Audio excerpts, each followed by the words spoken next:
Hello, Jeando. Hello, Kevin. In the last few episodes, we've been talking about learning to do. So, whether someone's learning something or learning to do something. So, how do our plans and intentions affect learning something or learning to do something? Oh dear, this is the big subject. So uh, the idea here is about constructing plans. What sort of plan do we construct? So there is you want to learn something, so you pick up a book and you start reading in it, or you want to learn to do something, and though you so obviously you need plans. And if you think that the plans are obvious, you must think twice. So I wanted to approach this idea of constructing plan in one's head. And I have two ways. The first way is to look at, for example, a book, look at a sentence in a book, and show that depending on your plans, depending on your beliefs, it's going to make you focus on certain aspects and certainly discard others, and this will lead to a certain plan. And of course, if at one moment you start to expand your views or to change your plan, simply to change your plan, your attention focus is going also to change.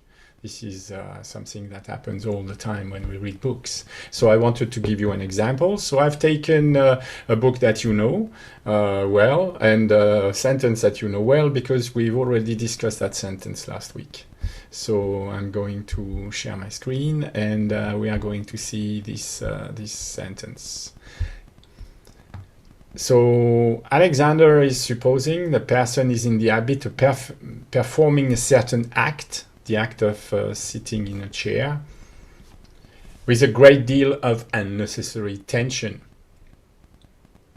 And he supposes that his teacher points this out to her and reasons out with her the means whereby the act can be performed without this unnecessary strain, giving her the necessary direction, series of order to this end, and the reliable sensory appreciation which the satisfactory carrying out of the orders demands. Same sentence. But this time I have highlighted different words. This time I am going to look at what is Alexander saying, and my first impression that I get, it's because my beliefs are in this way, that yes, he's saying that the person is performing an act with unnecessary tension, a great deal of unnecessary tension. And so he finishes the sentence with this idea that he should give the pupil the reliable sensory appreciation with the satisfactory carrying out of the order's demands.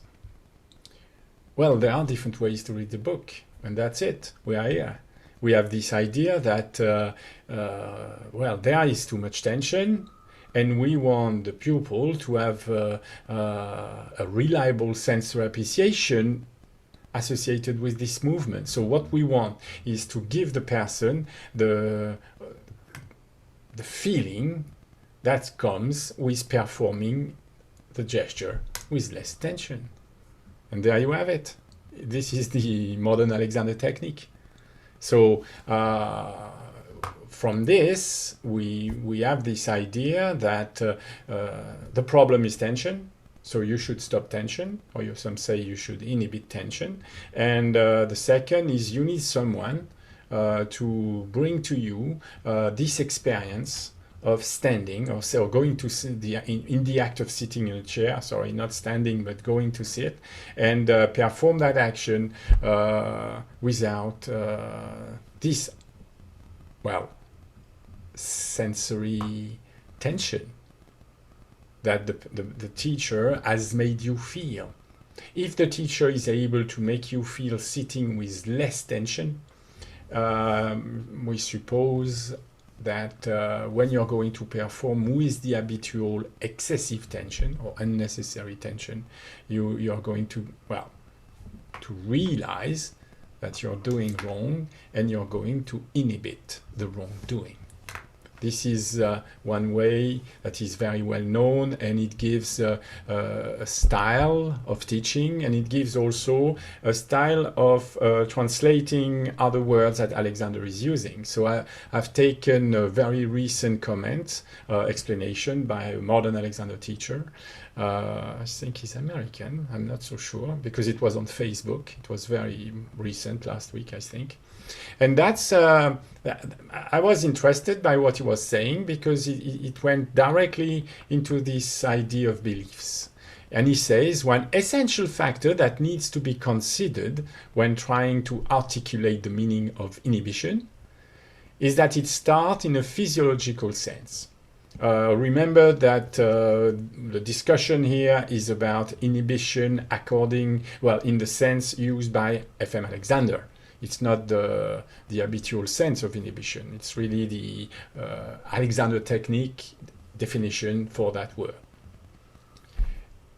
So he says it starts in a physiological sense. So it's a physical thing. And he says, of course, people generally tighten. Well, it's exactly what Alexander was saying, apparently. And what do they tighten? Well, they tighten muscle. And so here is the solution that this Alexander teacher is proposing. Then we must try to inhibit this tightening. So I don't know when he says we must try, if he means every single individual should try to inhibit this tightening in the muscle, or if he means that the teacher is going to, with the pupil, trying to make the pupil inhibit this tightening. So apparently in this next sentence he says no to the tightening himself, and he wants the pupil to say no to the tightening.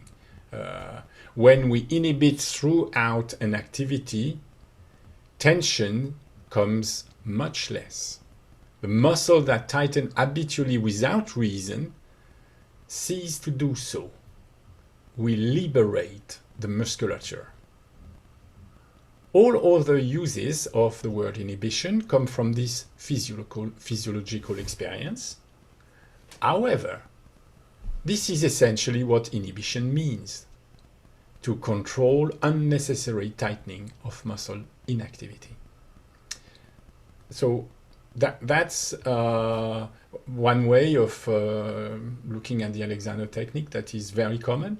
The tension is in the muscle. People should stop, should inhibit. Apparently, as soon as you inhibit, the tightening goes.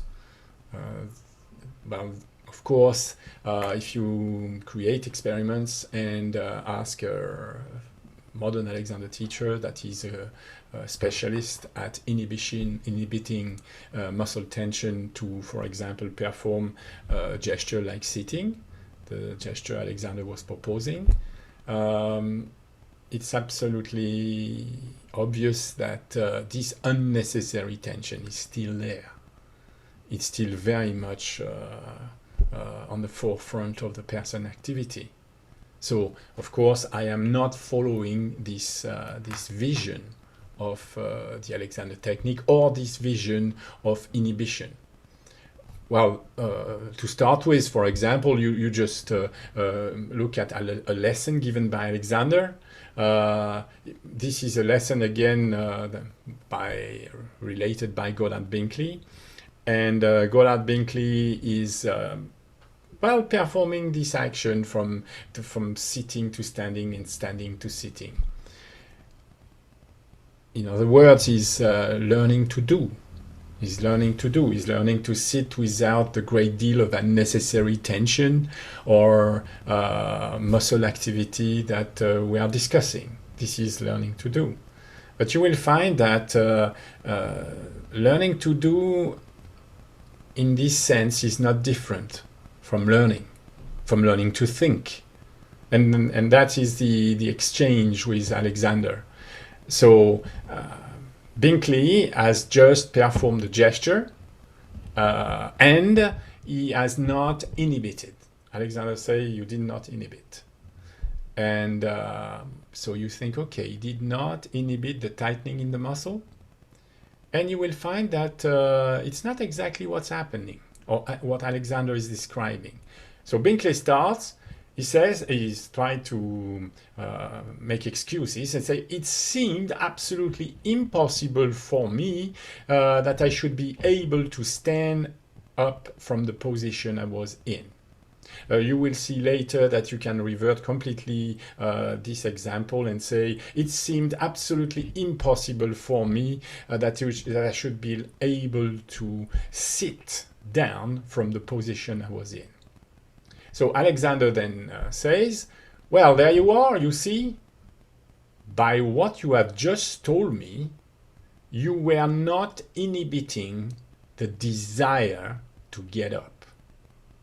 In fact, you were thinking of getting up from the chair. You see, it's all so much a matter of belief and intent. We have to banish these beliefs. The trouble is, we refuse to believe in the means whereby. So suddenly when you compare or you set the two ideas next to each other, the one of Nick Chapman and the one of Alexander, suddenly there is something that is not quite right. There is something that is not working. Alexander does not point to the fact that he did not inhibit the muscle activity. Of course, there were unnecessary tension apparently during the action. No. Alexander is talking about the plane. The plan that Binkley, the student, had in mind when he performed the gesture. He said you did not inhibit the desire to get up. You have to understand that the desire to get up will immediately trigger all the habitual movements that the pupil is performing with the different parts of the mechanisms of the torso, of the neck, and of the limbs. So Alexander is talking about the means whereby. The means whereby are not the end, standing or sitting without unnecessary tension, but the movements required to do so. So he says it's all so much a matter of belief and intent. So is it physiological or is it a matter of belief and intent? When you are studying the Alexander technique, at one moment you must ask yourself the question. Yes, there are currently two views, and these two views are opposed to each other. One says it's what you think that matters, and the other one is is saying that no, it's not. And so I take the same sentence as the first one. It's exactly the same sentence. For example, suppose a person is in the habit of performing a certain act, the act of sitting in a chair, for instance, with a great deal of unnecessary tension. But I pass on that. I start with the second part. Or if you want, I focus on the second part. The unnecessary tension is obvious. It's a result of the plan that the person had in mind when she wanted either to sit down or to stand. This could work with any other activity. But the activity of sitting and going from standing to sitting and sitting to standing is very interesting because it's the most usual, the most day-to-day activity you will find. If your pupil can start to learn the technique in an activity that is the most common, well, you have a great chance that the person will be able to experiment in her own life all day. So that explains this idea of using the sit to stand and stand to sit.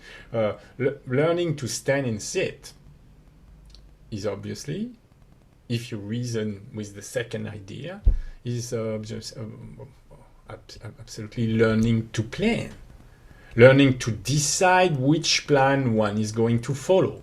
So what Alexander is saying, that there is this unnecessary tension, certainly, but the teacher will then reasons out with her the means whereby the act can be performed without this unnecessary strain. So I very often turn the sentence the other way around. So if there is a way to reason out the means whereby the act can be performed without the unnecessary strain, then there should be also ways to reason out the means whereby the act is performed with unnecessary strain. It should be possible to explain to the pupil this unnecessary strain that is obvious as causes. You must be able to see these causes for yourself and must find a way to transmit to you what it is that make this unnecessary strain happen. Yes, not just the overall definition. Yes, this unnecessary strain comes from the fact that you're relying on your feelings and your beliefs in order to stay in. No. We want definite means whereby what are the movements we see happening that are creating the conditions that is the result. And that is really reasoning. The idea is not just to impose the sort of ready-made solution. You need to free this and free this and free that, and it will all be fine. No. You have necessary directions, the orders. You have to give a series of orders, and this series of orders, Alexander really points to the fact, not here but elsewhere, that these orders are specific for that pupil. Very often people think that the directions are the same for everyone because the customary direction in the modern Alexander technique are the old inhibitory direction: let the neck be free, to let the head go forward and up, to let the back lengthen and widen, to let the knees go forward and away if you want. And these directions are obviously the same for everyone.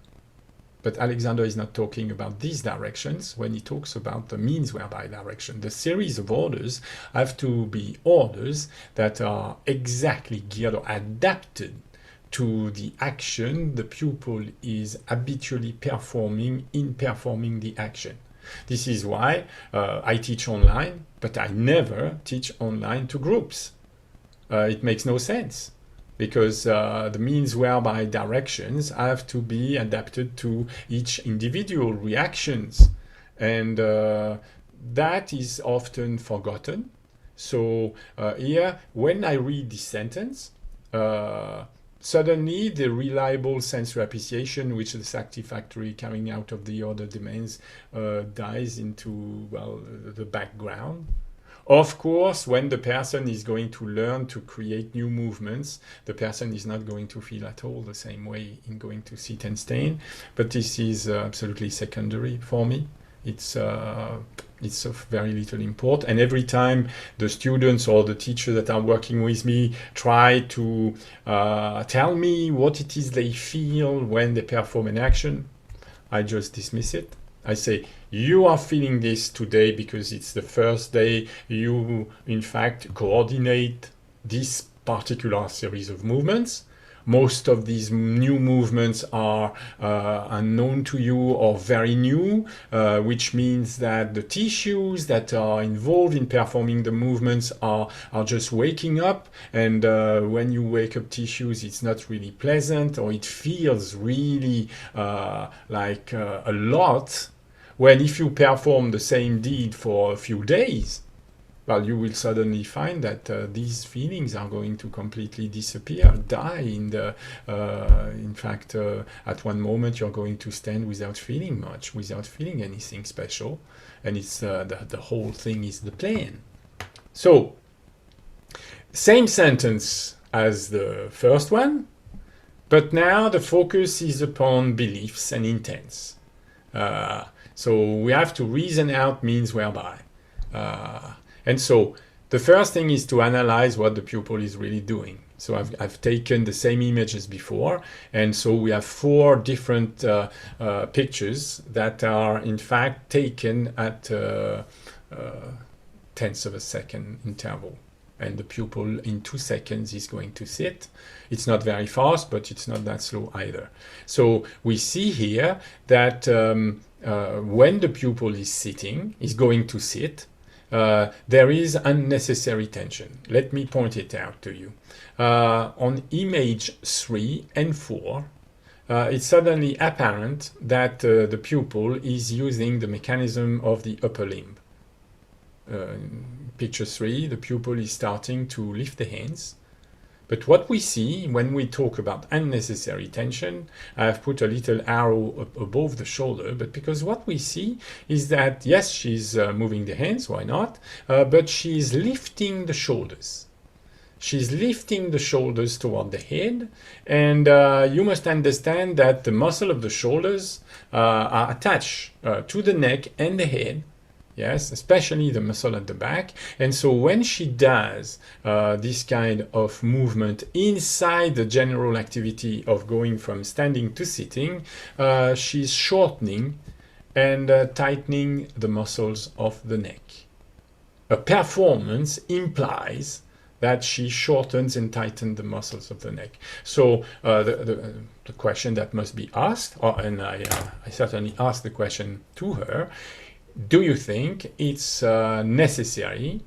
It's like you have to lift the shoulders toward the head when you sit. And it's also possible to, in fact, explain and control, measure that between the second picture and the third picture, we can measure the height of the torso relatively to the top of the thigh, and it will be found that it is at this particular moment in the general activity of going from standing to sitting that she shortens the front of the torso at the most. And we know that she shortens geometrically because suddenly at image 3 we can really see that she's bending the lumbar spine. We see that the center of the lumbar spine is moving backward in space, so that means that the person is shortening the torso at that moment, at the very moment. Yes, so there is a lifting of the shoulder and a dropping of the ribs, which means that there is an undue strain under the clavicle, above and under the clavicle. The thoracic cage is collapsing.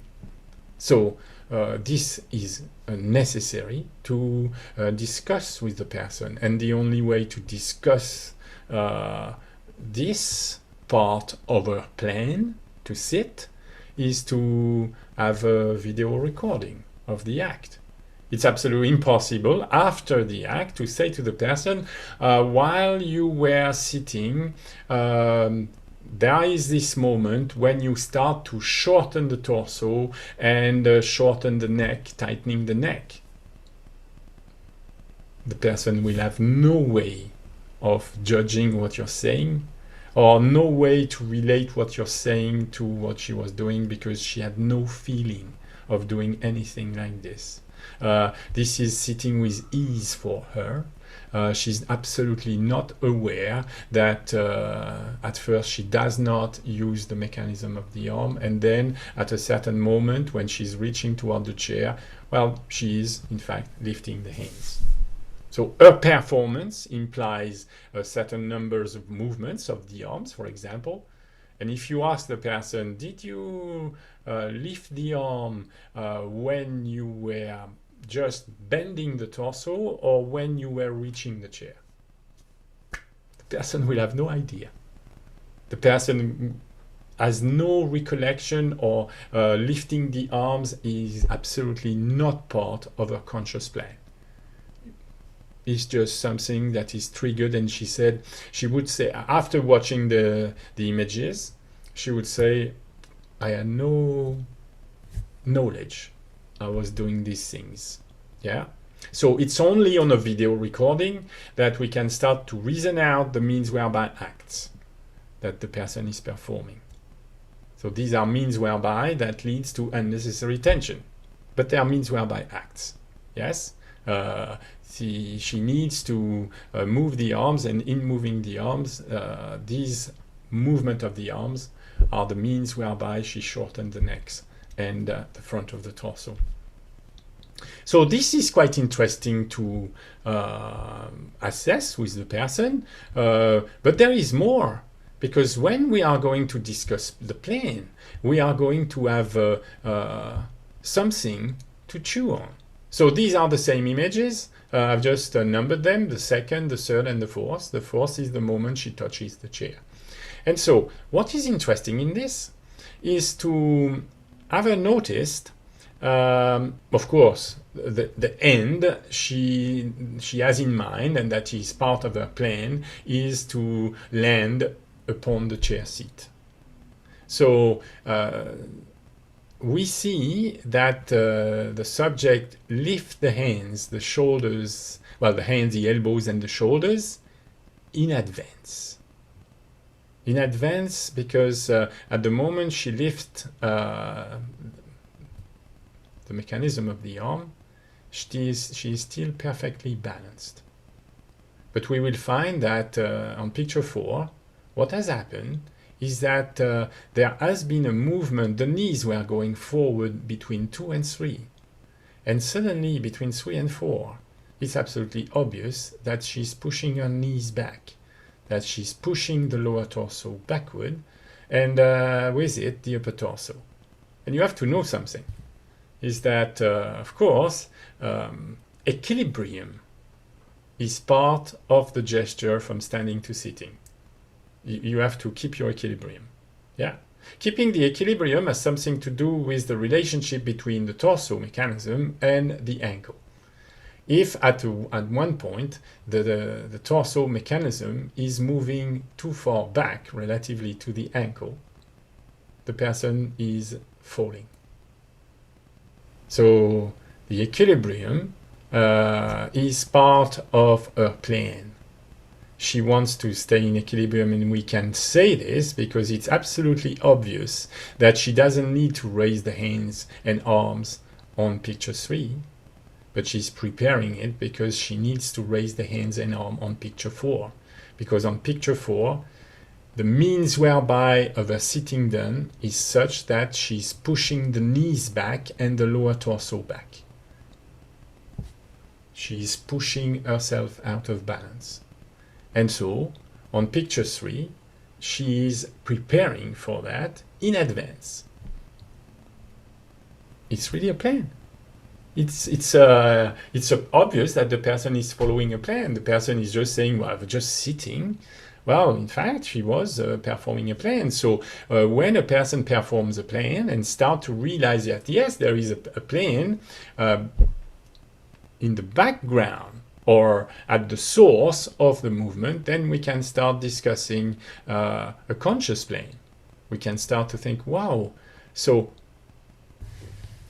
what should be a safe organization of the movements? Well, we have to consider the movements of the lower torso then. We have to say to the person, you see, this habit you have to push yourself back, to sit in the back of the chair, is rather dangerous. Well, imagine somebody takes the chair away at that moment, yes, without our knowledge. I can tell you something. The person is going to have a very big fright, because she's, in fact, trying to find the chair. She has her equilibrium in mind in picture 3, but in picture 4, she considers that her equilibrium depends on the chair. She needs the chair now. Yeah? So in this way, she abandoned, in anticipating the chair, she's abandoning the equilibrium idea. So if you wanted to reason out how to solution the problem, well, it's quite simple. You think, fine, I am going to first create a bend in such a way that, well, I will definitely have no problem with the chair and definitely have no problem equilibrium. That is, I am not going to send the lower torso too far back. I am going to decide, okay, I am going to organize the movements of the different parts. There is a geometrical problem to be solved, of course. And what I want the middle torso to land exactly on the front of the chair. Why? Well, because the second part of the plan is that if there is no chair, if suddenly somebody comes and takes the chair away, or I've made a mistake of judgment and maybe I stood too far forward of the chair, then the second part of the plan is if there is no chair, I will still be in complete equilibrium on picture 4. On picture 4, I will never accept to move that far back from the ankle, because that far back from the ankle means, where I have a cursor and pointing to the back of the chair, means that the person has lost equilibrium. If you take the chair away, the person is going to fall backward. And that is dangerous. And the idea that it's dangerous is absolutely associated with the unnecessary tension. Well, Mr. Chapman, you remember the teacher that was talking about inhibition of muscle unnecessary tension? He said for no reason. The muscles are contracting for no reasons. And this does not meet what we see on these pictures. The muscle contracts for a very, very important reason, is that the person anticipates the fact that she's going to feel out of balance when she falls. You cannot miss falling. Falling is such a strong stimulus, it's going to override any other stimulus you may have in the knees, in the, I don't know, in the pelvis or the back or anything, or even the arms. You're going to really note that you're out of balance. So there is, of course, a cause for the unnecessary tension. The person is not so sure about her equilibrium. The person has no means whereby movement to ensure her equilibrium movements during the whole gesture from standing to sitting. Obvious. Well, there are many. I say obvious, and this may sound a bit well, presumptuous. Well, no, it's not. It's I've tested so many people with these stand to sit procedures that it's absolutely obvious. Every single first generation teacher, every single, not generation teacher. I never had any, I never gave any lesson to a first generation teacher, but second generation teachers, every one of them had trouble with the means whereby movement for going from standing to sitting. Of course, when objectively studied with a video recording, it was obvious that they didn't plan exactly where they wanted to sit, and they trusted their sensory appreciation to conduct them toward the chair. Yeah. So we have a problem here, is that the person is relying upon sensory experiences in order to sit. These experiences are either, like I would say, genuine, that the person through her own experiments and learning has developed a certain way of sitting. So these experiences are somatic experiences that have been constructed by the person herself. Or there is another possibility, if we are discussing with a student or a teacher of the modern Alexander technique, the person has received somatic training and has been made to feel what it is to sit without strain, without, of course, developing any plan of the series of movement that should be directed consciously. No, when they say that they direct consciously, what they direct consciously is their intent of feeling right, of feeling that they are inhibiting the unnecessary muscle activity. So we have a conditions of addiction. I'm not saying it, it's Alexander. He's taking a subject and he says that these sensory experiences are as much part of such addicts and exercise as harmful and influence toward indulgence as the habitual sensory experiences which influence people toward indulgence in certain harmful ways of using themselves in keeping their equilibrium in standing, sitting, walking, and other activity. The sense of satisfaction which comes from the indulgence in both these cases is associated with feeling right and comfortable, although associated with a particular manner of use which is lowering the standard of general functioning and bringing about ill health and disease. The person that is sitting in the student that was sitting in the pictures is influenced toward feeling a certain way in going to sit.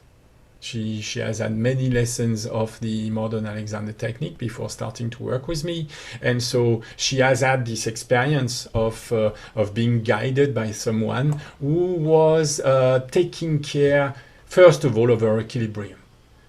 She was supported by the hands, and the person was really guiding her equilibrium for her. When the student is working with a touch teacher, the student does not really at least for the first year or two, to guide his own equilibrium. It's the teacher that is taking care. And so there is a sense of satisfaction that is when you feel a movement that is impossible. For example, I said the whole trouble of this sequence is that between 3 and 4, it's absolutely obvious that there are movements backward that are not balanced by antagonistic movements forward. The person torso is really moving back in space relatively to the ankle. And so this is a condition of disequilibrium. This is why the person has to, in fact, incline the torso so much forward in going to sit. Why is it that the angle is seen to grow so much? So when the person is just in monkey, I disagree with this kind of monkey. We will come to that later. But for the moment, you see 35 degree, 45 degree. And the 45 degree is really way forward with the upper torso. Why is the person obliged to go that far forward? Well, she will tell you it's because her ankle and her knees refuse to go forward between the image that we see. That there is something that is blocking her. There is something that is pushing her back.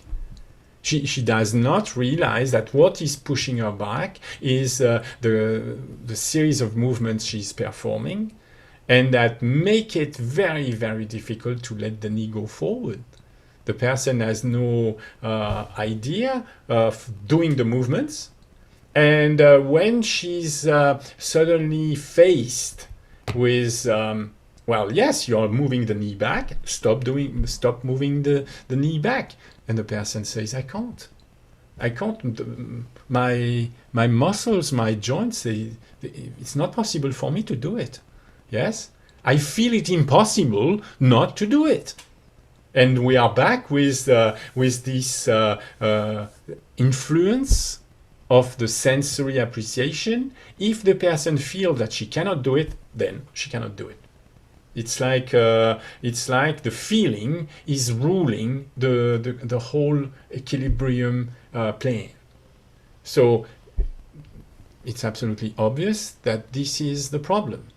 That it's necessary at that point to start to imagine procedures for the person to realize that,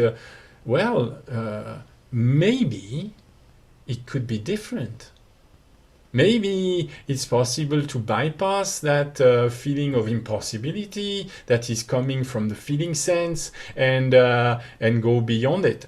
Well, to tell you the truth, very often it's necessary for me to, in fact, first create a demonstration. And then after the demonstration has finished, to say to the teacher, well, that's interesting. You remember you said it was impossible to move the knees forward further between image 3 and 4? You've just done it. Have I? I didn't notice.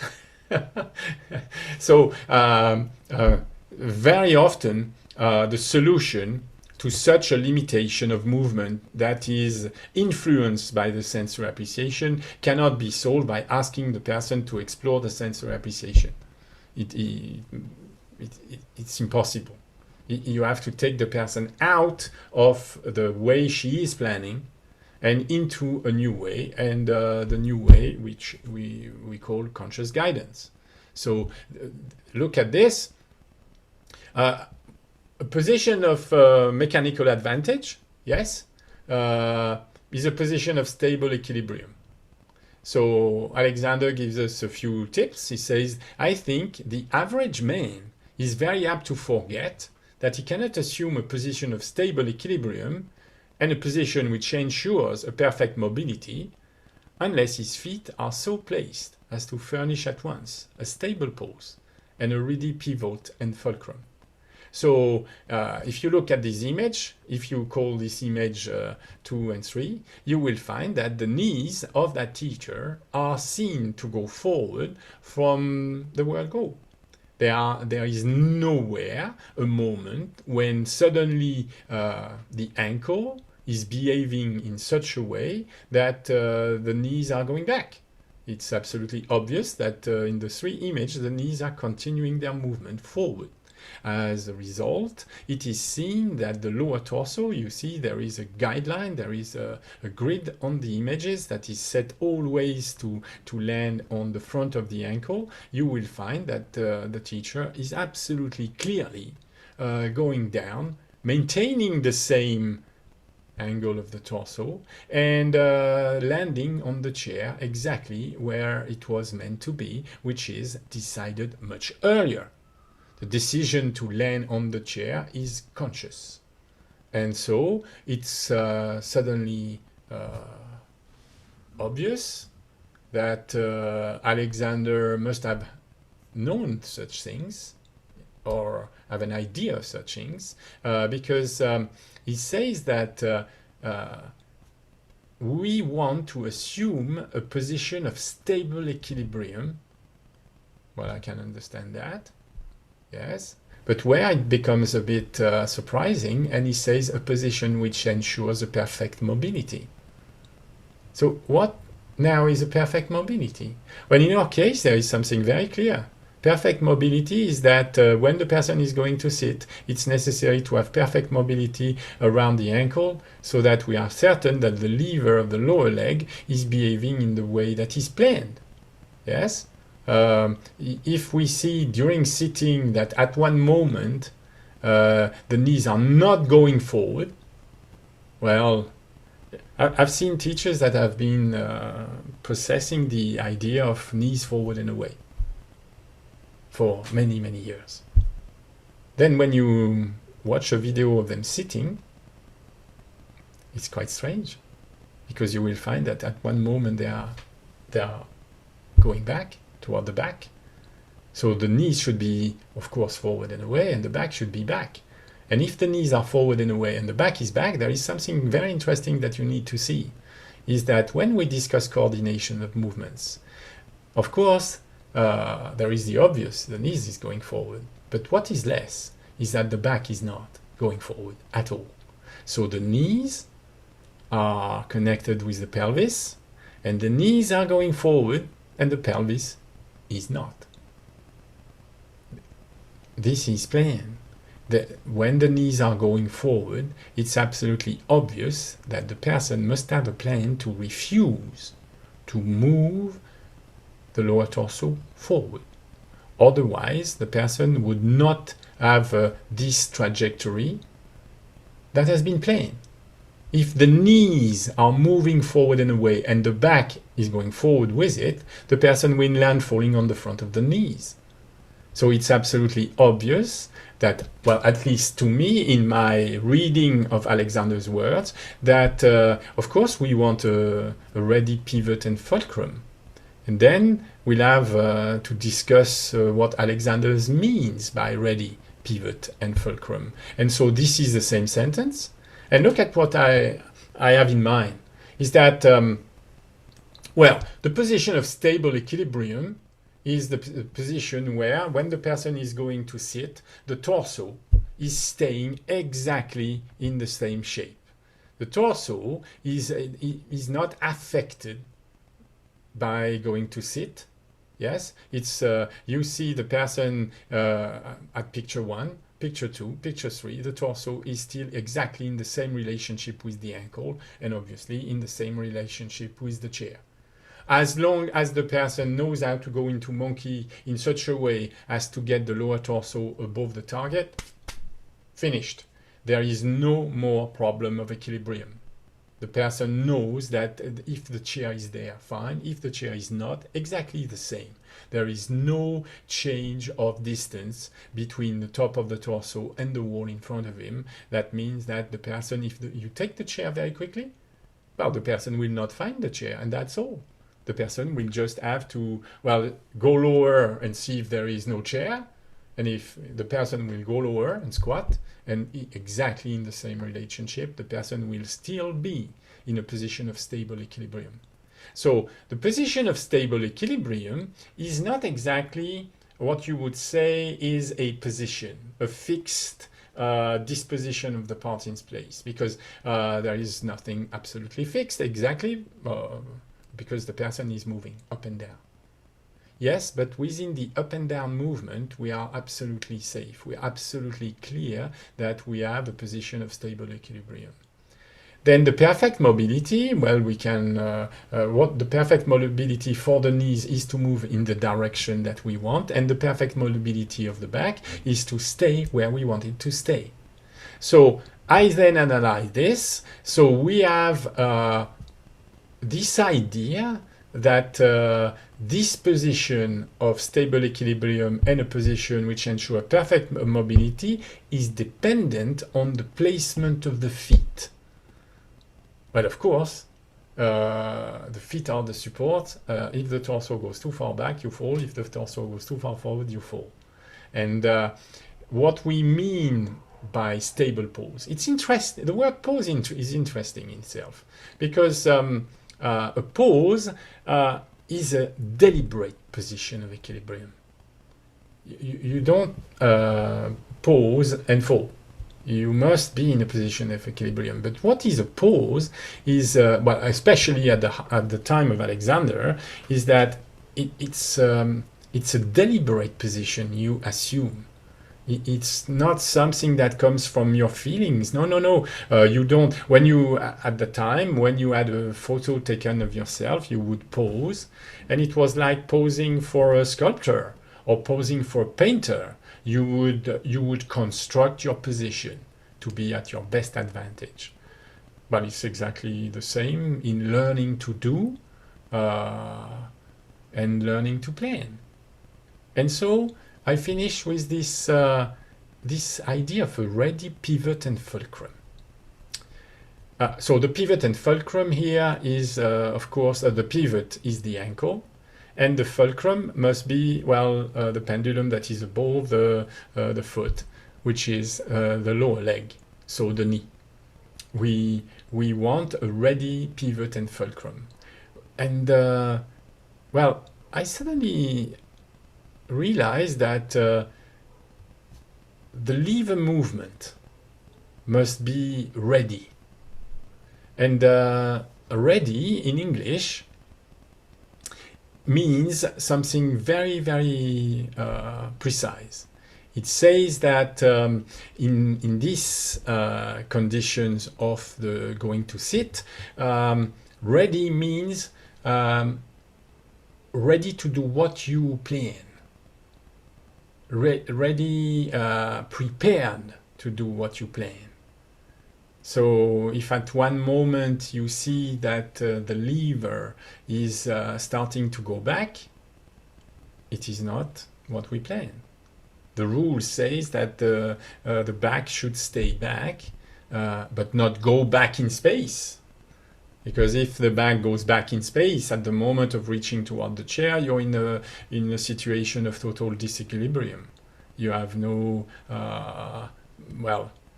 stable equilibrium at that moment. So the first part of the sentence goes against this idea. So a ready pivot is this idea that the pivot about which the lever turns has to be free to respond to your commands. It's not free to do anything. It's not like release something. If you release something, it will go anywhere. Yes? No. It's making sure that the movements are according to plan. A ready pivot and fulcrum. And so this in fact, was to show you that depending on your beliefs, your intents are going to be very different. So there is one intent, which is to, of course, as I said, feel light, get rid of muscle tension. And in order to achieve that, you're going to stress this idea of course, control of the feeling you get. So that the reliable sensory appreciation is going to be some sort of somatic cognition that you have. You have gone to sit and stand many times with a teacher guiding your movements and making sure you were releasing, helping you to release the muscle. But there is another one, which is an intent where you want to make absolutely certain that the plan of the gesture is clear in your mind and that you're capable of performing this series of movements, this series of acts.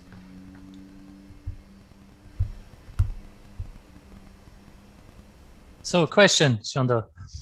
Earlier you said that only on video can we reason out the means whereby, only by using video. And obviously Alexander was using mirrors rather than video. So the purpose of the mirrors or the video is to see if things went according to plan. It's not just so you have a plan and then you need the video or the mirror to see if the plan worked out, to see if you did the things your intentions. Did you do what you intended to do or not? It's not some kind of add-on later. And it's interesting that in the modern Alexander technique, they don't really use mirrors anymore because they've kind of they've outsourced the judgment of the results to the teacher's hands. Yeah. Or to the teacher's hands, or sometimes they do check what they are doing by feeling. By subconscious guidance, subconscious control, they try and feel whether they are free or not when they are going to sit. And there is a difficulty with that control is that, of course, their feeling is adapted to their habits. And they are going to have difficulty going out of their habits if they use the control that is adapted to them. And so it's not only that they don't like or they do not use mirrors very often or do not use video ever, is that they have a certain fear of it. They have a certain idea that this is trying to be right. This is not entering the somatic nice world where everything is possible, where everything is great and right. They are in the initial Alexander technique, as I teach it. I want to see on video whether I am performing the series of movement I planned correctly, or if I did not. It's very interesting. Most of the time, it's very interesting when I have a definite movement plan in my mind, and I see on video that I am not, despite the fact that I am certain to have them in mind at the moment of performing the action, the fact that they are not seen on the video is like, wow, it's like a puzzle. Say, what am I doing that is making me think that I do the right thing when I don't? How could I solve that difficulty? It's the whole great incentive in working is that it's never solved totally. There is always something that is going to derail, and what you think you're doing is not going to appear on screen, and you think, wow, what is happening? And so you can then explore more and more the refinement of the plan, and sometimes discover that maybe you were wrong in certain ways, and that you need to invent new procedures and new experiments in order to find a solution. That is completely inexistent in the modern Alexander technique. In the modern Alexander technique, we consider that senior teachers are like superhumans. They are like they have the feeling, they have the somatic knowledge. Nobody can measure it, but they have it, and they are like walking on water. If you've been trained in this way, it's going to be very difficult to accept to be tested with control movements videoed, and you will have the impression that the tests are like a threat to your own personality, which they are not. They are just wanting to establish whether the movements are free of unnecessary tension or not. But this idea of no judgment is a very safe system. You know, you're not to judge yourself. You're not to judge your teacher.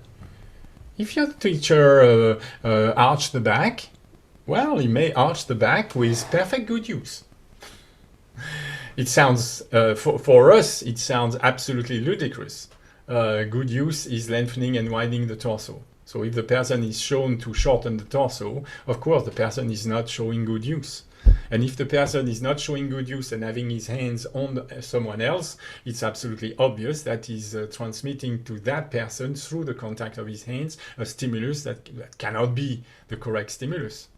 So there should be, at that moment, questions asked, that the teacher should ask himself questions and see how he can solve this problem. That the Alexander technique is about, in fact, presenting problems.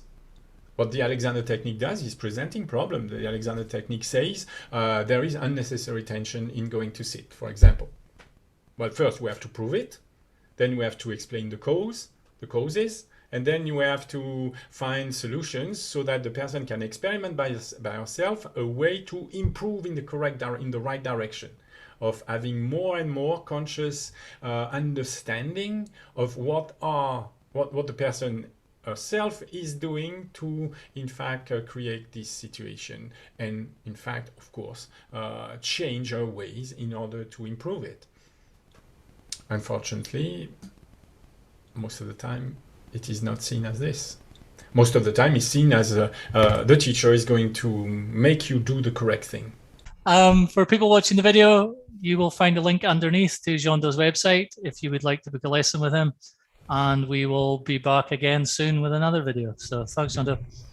Thanks, Kevin. Bye.